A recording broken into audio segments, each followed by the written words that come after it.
After a flurry of complaints from conservative organizations seeking tax-exempt status, the IRS just today denies any political motives, but does admit it made mistakes in singling out these groups for extra scrutiny. Tea Party activists and some Republican politicians, to be sure, are not satisfied. CNN's Athena Jones has been looking into this and has more details. I mean, Athena, the White House just today even said itself that the news coming out about the IRS is very concerning. So what are you learning?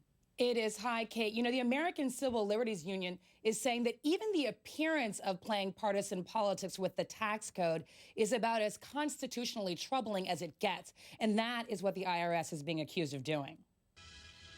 The Internal Revenue Service is admitting it over-scrutinized conservative and Tea Party groups during the run-up to the 2012 election.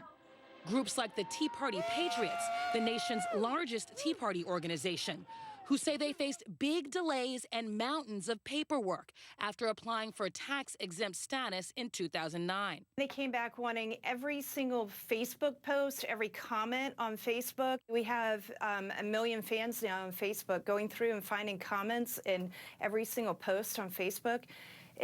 Hours and hours of work and massive amounts of paper. And the fact that the IRS was doing this, it's absolutely disgusting. It's an abuse of power. Martin says her group still hasn't gotten an answer from the IRS. Now the agency is admitting some groups were subject to further review simply because they had the names Tea Party and Patriot. An IRS director telling reporters the employees responsible did pick the cases by names, and that's absolutely inappropriate and not the way we should do things. The agency insists the practice was not done for political or partisan reasons and says changes have been made to avoid further mistakes.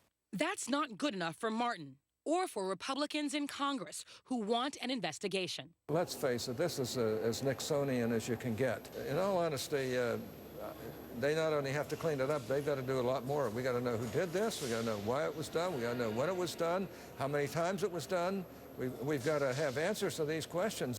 And the White House agrees. It certainly does seem to be, based on what we've seen, to be inappropriate action that we would want to see thoroughly investigated. Now, the Treasury Inspector General for Tax Administration is investigating this matter, but an official there told me they haven't yet set a release date for their report. And one more interesting point, Kate, that White House spokesman Jay Carney brought up, the person who was running the IRS during all of this was actually a Bush administration appointee. So another interesting tidbit there. Kate? Now, another interesting tidbit, but you can be sure the White House will likely try to be distancing themselves from this, especially amid all of the other issues swirling today. Athena, and you can be sure as well that Republicans on Capitol Hill will be investigating as they do. Athena, thanks so much. Still ahead, I'm going to be talking to Republican Senator Lindsey Graham about just this, what he thinks of the IRS action in scrutinizing Tea Party groups, and also be talking about him about much, much more of news of the day. Also, a